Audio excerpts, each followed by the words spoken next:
Hello അസ്സലാമു അലൈക്കും. ഇന്ന് റൂമിൽ ചെറിയൊരു പാർട്ടി ഉണ്ട് കേട്ടോ.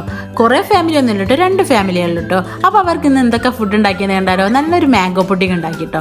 പിന്നെ അതിൻ്റെ കൂടെ എന്താ അൽഫാമും മന്തിൻ്റെ റൈസും ഉണ്ടാക്കാമെന്ന് വിചാരിച്ച് രാവിലെ എണീച്ചാൽ അൽഫാമൊക്കെ മാഗ്നേറ്റ് ചെയ്യാൻ വെച്ച് വന്നതിന് ശേഷം കേട്ടോ ഗ്രില്ല് ചെയ്തത്. പിന്നെ ചെറിയ കുട്ടി കുട്ടി പിസ്സ അല്ലേ അത് ഉണ്ടാക്കി കേട്ടോ. അതൊക്കെ വരുന്നതിന് കുറച്ച് മുമ്പാട്ടോ സെറ്റാക്കിയത്. പിസ്സൻ്റെ റൊട്ടി ഞാനുണ്ടല്ലോ ഫ്രോസൺ വാങ്ങിച്ചത്, അതുകൊണ്ട് പിന്നെ പെട്ടെന്ന് തന്നെ നമുക്ക് സെറ്റാക്കാൻ പറ്റുമല്ലോ. അങ്ങനെ എന്താ ഡെക്കറേഷൻ പരിപാടിയൊക്കെ കഴിഞ്ഞ് ഫുഡ് കൊണ്ടുവച്ചിട്ടോ. അതിനുശേഷം കുറച്ച് വീഡിയോ എടുക്കൽ പരിപാടിയും കഴിഞ്ഞിട്ടോ. അങ്ങനെ ഫുഡൊക്കെ കഴിച്ച് കഴിഞ്ഞതിന് ശേഷമാണ് നമ്മളെ മെയിൻ പരിപാടി വരുന്നത്. എന്ത് കലാപരിപാടി വരുന്നത് കേട്ടോ. ഇത് മോക്ക് പാടി പഠിക്കാൻ വാങ്ങിയ മൈക്കാ സംഭവം. ഇപ്പം ഞങ്ങൾ പാടി പഠിക്കലാണ് ഇതിൽ കേട്ടോ. അങ്ങനെ പാട്ടൊക്കെ കഴിഞ്ഞതിന് ശേഷമാണ് പിന്നെ നമ്മൾ എന്ത് വിചാരിച്ച് അന്താക്ഷനെ കളിക്കുന്നത്. അന്താക്ഷനെ അതിൻ്റെ പേര് നിങ്ങൾക്ക് ഉറപ്പില്ല കേട്ടോ.